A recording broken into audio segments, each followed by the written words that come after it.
तो अपने स्वीट, प्यारे, अच्छे, गंदे, बदमाश सभी प्रकार के बच्चों के लिए डॉन एक बार फिर से मैदान में आ चुका है।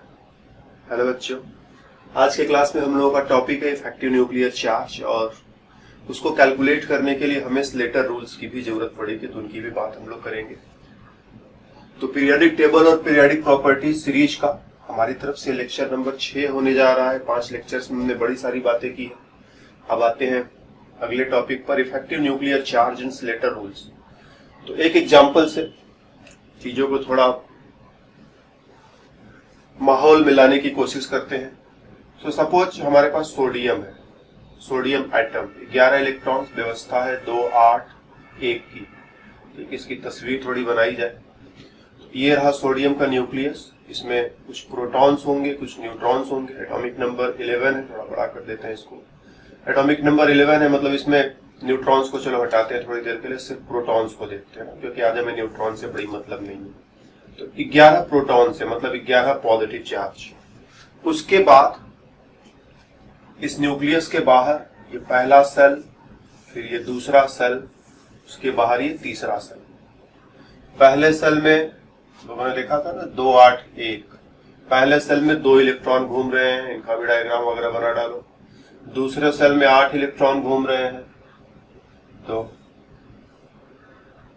इसमें 8 इलेक्ट्रॉन बना डालो। 1 2 3 4 5 6 7 और 8।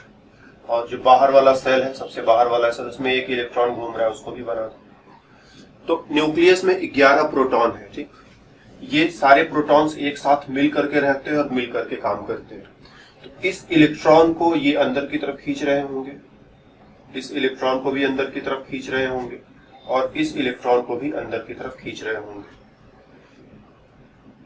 कौन से इलेक्ट्रॉन के पास न्यूक्लियस का कितना इफेक्ट पहुंचेगा, हम लोगों को ये सोचना है। जैसे क्या इस इलेक्ट्रॉन पर 11 प्रोटॉन का बराबर इफेक्ट पहुंचेगा या कुछ कम इफेक्ट पहुंचेगा? क्या इस इलेक्ट्रॉन के पास 11 प्रोटॉनों का बराबर इफेक्ट पहुंचेगा या कुछ कम इफेक्ट पहुंचेगा? And same here. तो होता क्या है, ये जो बीच में घूम रहे इलेक्ट्रॉन्स होते हैं, अगर हम इस बाहर वाले इलेक्ट्रॉन को टारगेट करें थोड़ी देर के लिए, तो जो बीच में घूम रहे इलेक्ट्रॉन होते हैं, इस इलेक्ट्रॉन और न्यूक्लियस के बीच में आ जाते हैं और स्क्रीन या शील्ड,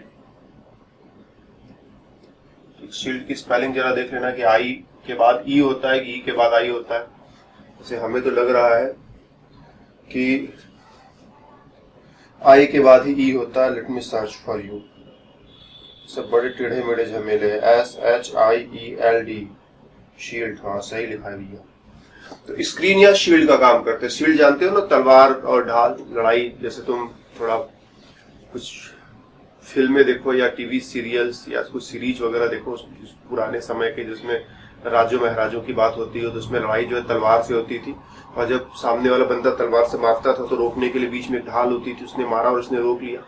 तो शील्ड वही वाला शील्ड है। स्क्रीन जानते हो कि हमारे और तुम्हारे बीच में कुछ पर्दा लगा दिया जाए तो तुम हमें अच्छे से नहीं देख पाओगे। बहुत मोटा पर्दा लगा दिया जाए तो तुम हमें देख ही नहीं पाओगे। तो वही वाला स्क्रीन है। तो स्क्रीन या शील्ड। तो इधर ये प्रोटॉन है और ये बाहर वाला इलेक्ट्रॉन, और ये बीच में जो इलेक्ट्रॉन्स हैं वो स्क्रीन या शील्ड का काम करते हैं और न्यूक्लियस के इफेक्ट को बाहर तक पहुंचने से रोकते हैं। ध्यान देना, जो प्रोटॉन्स का इफेक्ट या न्यूक्लियस का इफेक्ट बाहर पहुंच रहा है, ये बीच में जो इलेक्ट्रॉन पड़े हैं न्यूक्लियस के इफेक्ट को बाहर तक पहुंचने से रोकते हैं।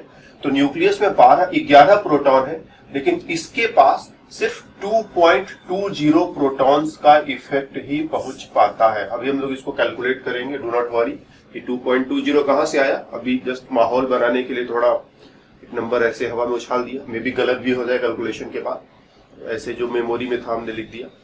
तो 11 प्रोटॉनों में से सिर्फ इतने ही प्रोटॉन का इफेक्ट इस बाहर वाले इलेक्ट्रॉन के पास पहुंचेगा, बाकी ये सब मिल करके खा जाएंगे। जैसे तुम लोग सुनते हो, जैसे बातें लोग करते हैं आपस में कि भैया ऊपर से जो है 100 करोड़ रुपया चलता है जनता के लिए, और ये जो मंत्री लोग और सरकारी कर्मचारी लोग होते बड़ी मेहनत करते हो पैसा को यहाँ तक पहुंचाने के लिए। उस मेहनत में बीच बीच में उनको भी चाय पानी नाश्ता वगैरह करना पड़ता है, तो सब नाश्ता वगैरह चाय पानी वगैरह करते कराते 100 करोड़ में से 1-2 करोड़ हम लोगों को मिल जाता है, बाकी 99-98 करोड़ तो क्या करे, इतना मेहनत करके लाना पड़ता है, वो नाश्ता पानी में खर्च हो जाता है। तो कुछ वैसा ही ये जो है प्रोटॉन से 11 प्रोटॉन का असर यहाँ पहुंचना था, लेकिन ये बीच में सब जो नाश्ता पानी करने वाले हैं खा जाते हैं, और जितना बचा है 2.20 प्रोटॉन्स उसी का इफेक्ट ये बाहर पहुंचता है। तो ये जो स्क्रीनिंग या शील्डिंग हो रही है, इसमें आईएनजी भी जोड़ दो, स्क्रीनिंग या शील्डिंग, इसको हम कहते हैं स्क्रीनिंग इफेक्ट या शील्डिंग इफेक्ट। ठीक, और एक कांस्टेंट ला देते हैं, सिग्मा से दिखा दो या एस से दिखा दो, तुम्हारी जिससे मर्जी है उससे दिखा दो, कि न्यूक्लियस के अंदर जो चार्ज है वो है Z, उसमें से S जो है माइनस कर दो, इतना था इतना खा गए, जो बचा है वो कह दो Z स्टार, या फिर इसी को कभी कभी ऐसे लिख देते हैं Z इफेक्टिव। तो Z इफेक्टिव बराबर Z माइनस S। Z क्या है, कितना प्रोटॉन था, तो सोडियम के न्यूक्लियस में 11 प्रोटॉन्स थे, उसमें से क्या हुआ, कुछ खा गया ना, ये S है 5 मत समझ लेना, कुछ खा गए, और जो बचा वो बाहर वाले इलेक्ट्रॉन के पास पहुंचेगा। और कोई जरूरी नहीं कि हम हमेशा बाहर वाले इलेक्ट्रॉन की बात करें, हम इसके पास भी बात कर सकते हैं कि इसके पास कितना पहुंचेगा, इसके पास कितना पहुंचेगा, इसके पास कितना पहुंचेगा। तो किसी भी इलेक्ट्रॉन के लिए हम लोग कैलकुलेशन कर सकते हैं, सोच सकते हैं कि न्यूक्लियस का कितना इफेक्ट वहां पहुंच रहा है, और यहीं से शुरुआत होती है इफेक्टिव न्यूक्लियर चार्ज की। मतलब कि जो इलेक्ट्रॉन्स न्यूक्लियस के चार्ज को रोकने में लगे हैं, खाने में लगे हैं, उनके नाश्ता पानी सब करने के बाद उस टारगेट इलेक्ट्रॉन के पास न्यूक्लियस का कितना इफेक्ट या कितना चार्ज पहुंच रहा है, उसी को नाम देते हैं इफेक्टिव न्यूक्लियर चार्ज। और उसको कैलकुलेट करने के लिए हमारे पास कुछ रूल्स है। हम लोग एग्जैक्टली करते क्या है, हमें ये तो पहले से पता होता है, जैसे सोडियम है तो उसमें 11 प्रोटॉन है, ये हमें पता होता है, हमें ये कैलकुलेट करना होता है। जब इसको कैलकुलेट कर लेते तो इसमें से माइनस कर देंगे, जो बच जाएगा वो इफेक्टिव न्यूक्लियर चार्ज हो जाएगा। तो हमें एग्जैक्टली स्क्रीनिंग कांस्टेंट, इस एस को नाम देते हैं स्क्रीनिंग कांस्टेंट नाम देते हैं, हमें इसी का कैलकुलेशन करना है। So we have some rules known as Slater rules. Slater rules for calculation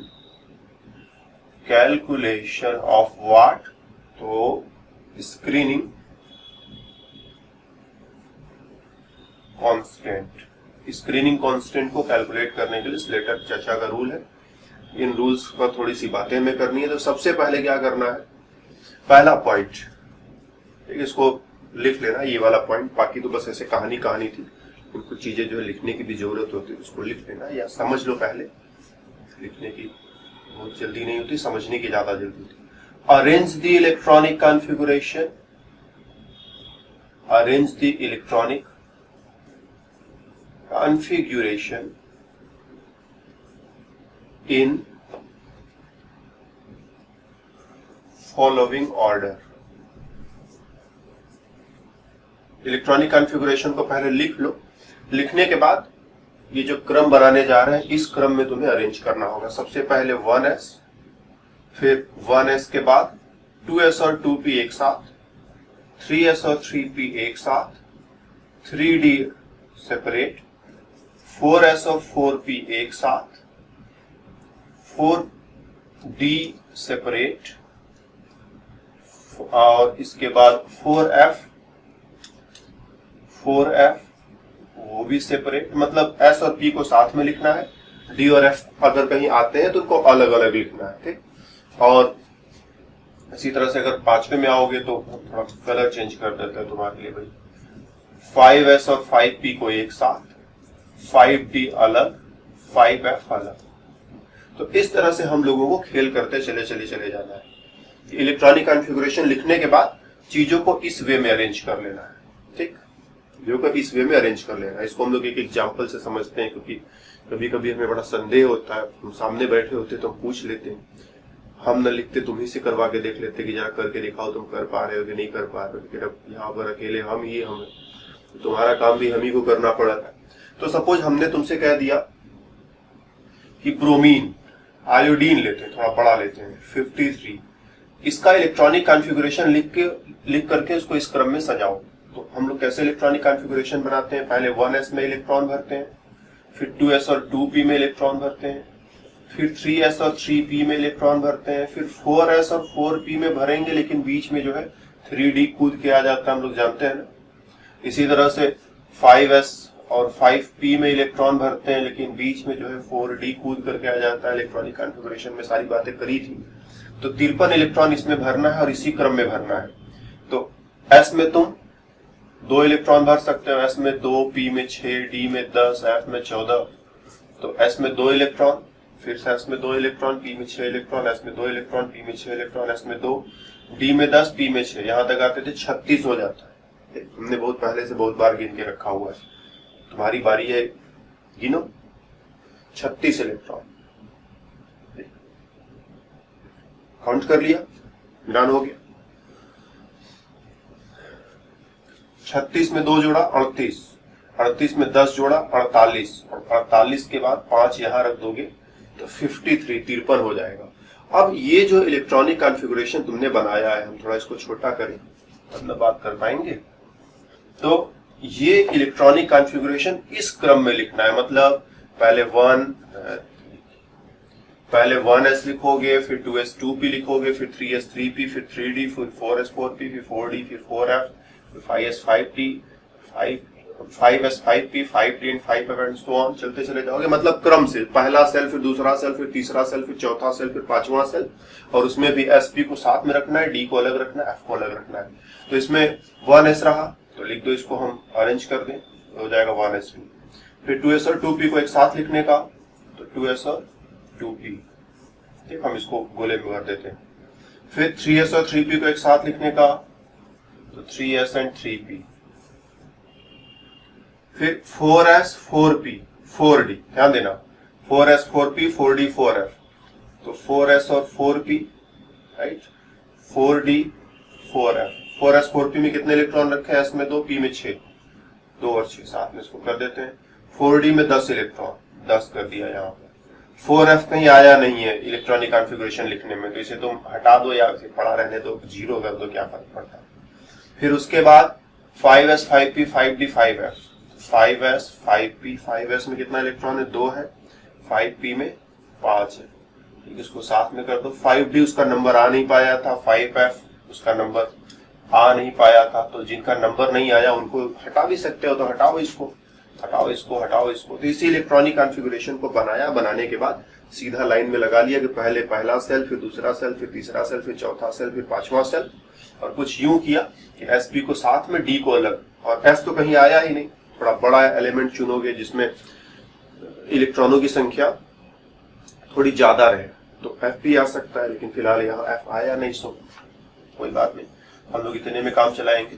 तो हम लोग आयोडीन का इलेक्ट्रॉनिक कॉन्फ़िगरेशन अब ऐसे लिख सकते हैं ना, ये रहा ये आयोडीन, और आयोडीन के 53 इलेक्ट्रॉन्स, 1s2, 2s2 2p6 साथ में कर दिया, फिर 3s2 3p6 साथ में कर दिया, फिर उसके बाद 3d 10, उसके बाद 4s2 4p6 साथ में कर दिया, फिर 4d 10, फिर उसके बाद 5s2 5p5, ठीक, 5p5।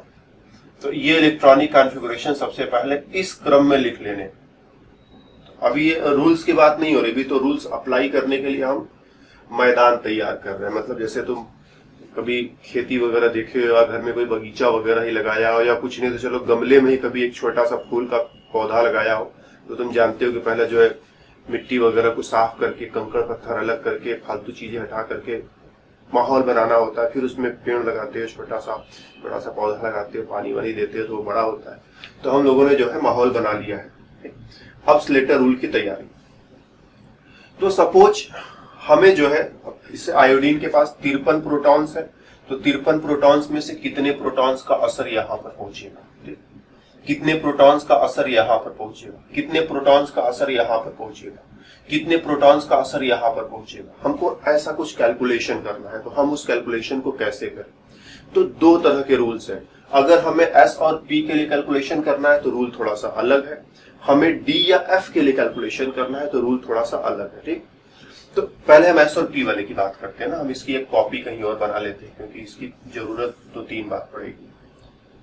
Let it duplicate, copy बना ली हमने, एक और बना ही लेते हैं। तो हमें जो है देखना है कि ये 53 प्रोटॉनों में से कितना असर यहां पर पहुंच रहा है। तो यहां पर कुल कितने इलेक्ट्रॉन है? तो आंसर यहां पर भैया 7 इलेक्ट्रॉन है। 7 इलेक्ट्रॉनों में से एक को हम बना लेंगे अपना टारगेट इलेक्ट्रॉन, जिसको कि हम उस पर अपना दूरबीन लगाकर देखते रहेंगे किसके साथ क्या क्या हो रहा है। एक को टारगेट कर लिया, उसी को चेक कर रहे हैं। तो 7 में से इसको मैं ऐसे लिखूं 6 प्लस 1, एक अपना टारगेट है, बाकी 6 जो है वैसे ही। तो जब इस टारगेट को तुम कुछ लाओगे मिठाई नमकीन खाने के लिए, तो बाकी 6 भी बगल में बैठे हैं, वो भी ललचाई निगाहों से देखते रहेंगे। तो अगर दिल में थोड़ा दर्द है, थोड़ी दया है, तो उनको भी थोड़ा थोड़ा तो तुम दोगे ही। ठीक, इसको एक पूरी मिठाई दोगे तो इनको पूरा नहीं भी दोगे तो थोड़ा थोड़ा तो दोगे ना। तो जब भी न्यूक्लियस का इफेक्ट यहां पर पहुंचने की बात होगी, इसके साथ में बाकी के जो इलेक्ट्रॉन है प्रत्येक को 0.35, ठीक, 0.35 ध्यान देना। एक इलेक्ट्रॉन को टारगेट इलेक्ट्रॉन बना लिया और बाकी जो बचे हुए इलेक्ट्रॉन उनको भी थोड़ी थोड़ी मिठाई खिलानी पड़ेगी। प्रत्येक को 0.35 प्रोटॉन के बराबर चार्ज खिलाना पड़ेगा। तो जैसे अगर यहां पर देखें तो ये 6 इलेक्ट्रॉन जो है मिल करके 6 मल्टीप्लाइड विद 0.35 न्यूक्लियस के कितने चार्ज को ये खा जाएंगे।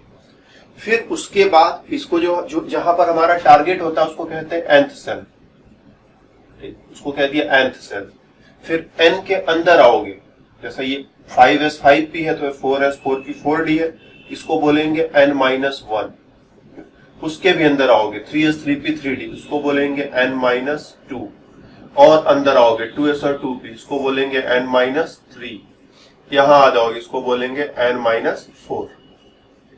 तो जो 7 वाले इलेक्ट्रॉन है, प्रत्येक टारगेट इलेक्ट्रॉन को छोड़ दे तो बचे हुए प्रत्येक इलेक्ट्रॉन को इतनी इतनी मिठाई खिलानी पड़ेगी। फिर n-1 सेल में जितने भी इलेक्ट्रॉन है, मतलब ये सब, प्रत्येक को जो है 0.85, प्रत्येक को इतनी मिठाई खिलानी पड़ेगी। कितने इलेक्ट्रॉन है? गिनो, 18 इलेक्ट्रॉन है। 18 को इतना इतना मिठाई खिलाओगे तो कुल मिलाकर के इतनी मिठाई तुम्हारी खर्च होगी।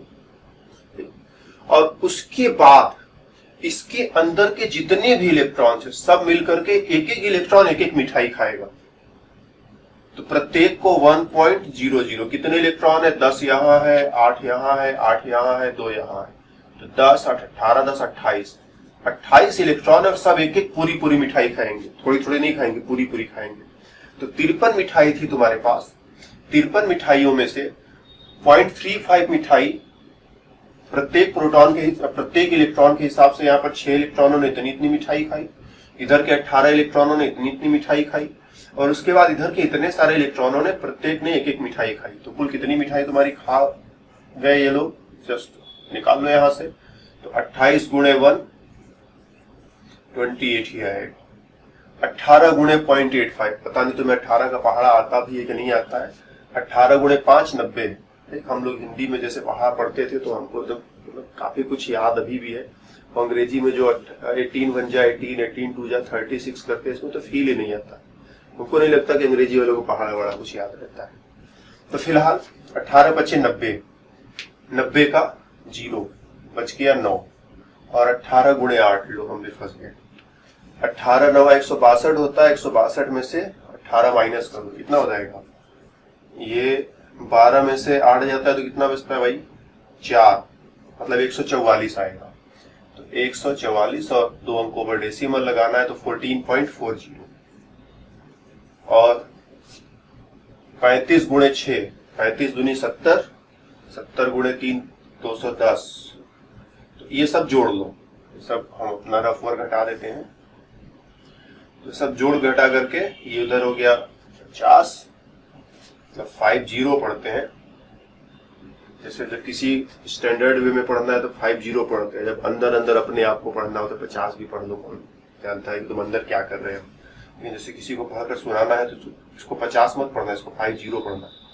और इधर क्या है, 4 2 6, 6 और 8 14 के 4 बचा 1, 1 2 और 2 4, मतलब 53 प्रोटॉन्स थे, राइट। इधर 53 प्रोटॉन्स थे, उसमें से इतना तो सब खा गए, माइनस कर दो, 53.00 लिख दो, 44.50 लिख दो, माइनस कर दो तो 0 में से 0 गया 0, 10 में से 5 गया 5, 12 में से 4 गया 8 और 5 में से 4 गया, अच्छा सॉरी एक तो उसका वो खा चुका है, 4 में से 4 गया 0, 8.50। मतलब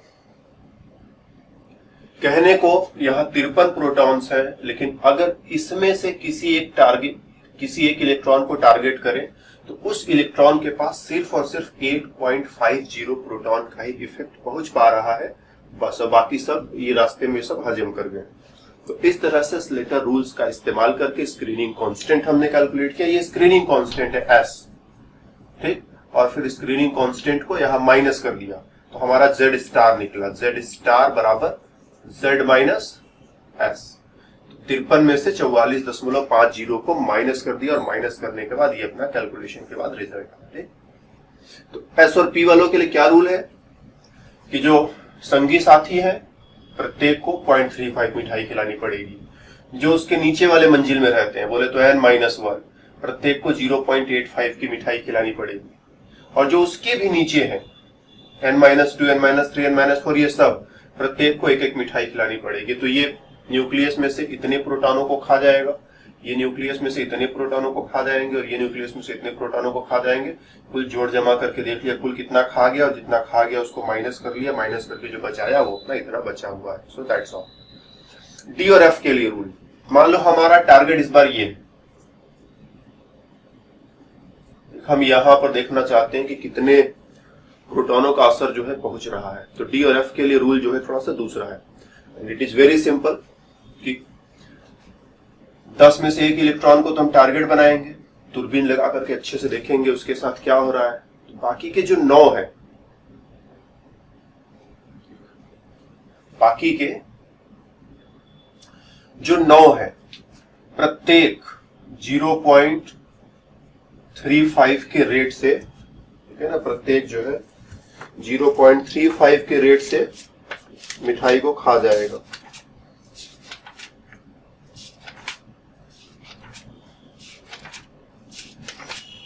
कहां चला गया भाई?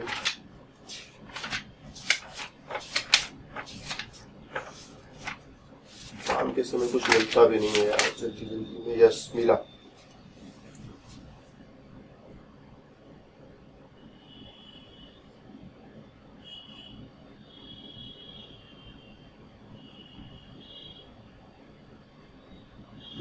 ठीक बोल रहे हो ना, राइट, सही है। तो इनमें से जो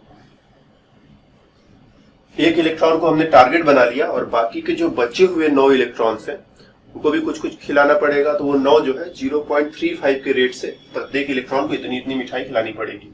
और इसके नीचे जितने भी इलेक्ट्रॉन और मिल जाए सब के सब जो है प्रत्येक जो है एक एक मिठाई पूरा पूरा खाएगा। तो यहाँ पर एक इलेक्ट्रॉन को तो टारगेट मान लिया, बचे हुए जो 9 इलेक्ट्रॉन्स हैं प्रत्येक को अगर इतनी इतनी मिठाई खिलाए तो हमारी इतनी मिठाई खर्च होगी। और यहाँ कितने इलेक्ट्रॉन है काउंट करो भाई, 2 4 6 10 2 10 2 12 6 18 10 28 2 30 6 36 इलेक्ट्रॉन है और सबको तुम एक एक मिठाई खिलाओगे तो फिर कितनी मिठाई तुम्हारी खा गए? 36 मिठाई तो ये सब खा गए। और इधर 9 × 0.35, 9 बचे 45 के 5 बचे 4, 9 × 3 27, 27 में 4 जोड़ दो 31, 2 अंकों पर डेसिमल लगा दो 3.15, इसी में 3.15 को जोड़ दो तो 36.00 3.15 आ जाएगा। अच्छा, इसको तो सीधे ऐड कर सकते थे, इतना पापड़ बेलने की क्या जरूरत थी। 39.15। तो टोटल प्रोटॉन कितने हैं? 53 है। 53 में से 39.15 को माइनस कर दो, इधर बचेगा 0.85। 12 में से 9 गया 3, 4 में से 3 गया 1। मतलब यहाँ पर जो है 13.85 प्रोटॉनों का असर किसी भी इलेक्ट्रॉन को टारगेट करे तो किसी भी इलेक्ट्रॉन के ऊपर प्रोटॉनों का न्यूक्लियस का इतना चार्ज पहुंच पा रहा है। तो दिस इज सो सिंपल। बस हम लोग को ध्यान रखना है कि दो सेट है रूल्स के, एक एस और पी के लिए और एक डी और एफ के लिए। तो इन रूल्स का इस्तेमाल करके हम लोग पता लगा सकते हैं कि कौन से इलेक्ट्रॉन के पास न्यूक्लियस का कितना इफेक्ट पहुंच रहा है। और ध्यान देना कि जैसे मेरा टारगेट यहां पर है, मेरा टारगेट अगर यहां पर है तो इधर वाले इलेक्ट्रॉन्स कुछ नहीं खाते हैं। न्यूक्लियस का इफेक्ट यहां से चलता चलता यहां तक पहुंचना है, तो बाद वालों से मतलब नहीं है। जो खाने पीने वाले हैं इसके साथ वालों को कुछ खिलाना पड़ेगा और अंदर वालों को कुछ खिलाना पड़ेगा, उधर वालों को कुछ भी नहीं खिलाना है, कभी भी नहीं खिलाना है। इसी तरह से अगर इसके लिए कैलकुलेशन करना है तो इसके साथ में जो इलेक्ट्रॉन्स है थोड़ा थोड़ा वो खाएंगे और इधर वाले खाएंगे, अब वो सब नहीं खाएंगे। ठीक। And special rule, special rule, मान लो हम कैलकुलेशन यहां के लिए करना चाहते हैं तो इसमें दो इलेक्ट्रॉन है, एक को टारगेट बनाएंगे जिसके लिए कैलकुलेशन करना है और दूसरा इलेक्ट्रॉन जो है वो न्यूक्लियस के चार्ज में थोड़ा सा खाएगा। कितना खाएगा? तो अगर कैलकुलेशन तुम 1s के लिए कर रहे हो तो एक इलेक्ट्रॉन के लिए टारगेट करोगे और जो बचा हुआ दूसरा इलेक्ट्रॉन है वो 0.30 सिर्फ इतना ही खाता है। तो 53 में से 0.30 को माइनस कर दो तो 52.70, मतलब यहां पर जो इलेक्ट्रॉन है उसके पास 52.70 प्रोटॉन का इफेक्ट पहुंच रहा है। तो जितना पास में रहेगा न्यूक्लियस का इफेक्ट उतना ज्यादा पहुंचेगा, जितना इलेक्ट्रॉन दूर में चलता चला जाएगा न्यूक्लियस का इफेक्ट उतना कम पहुंचेगा। And that's all. बस ये छोटा ही लेक्चर था, तो जब बात छोटी थी तो जल्दी खत्म हो गई और बस हमारी तरफ से बाय बाय।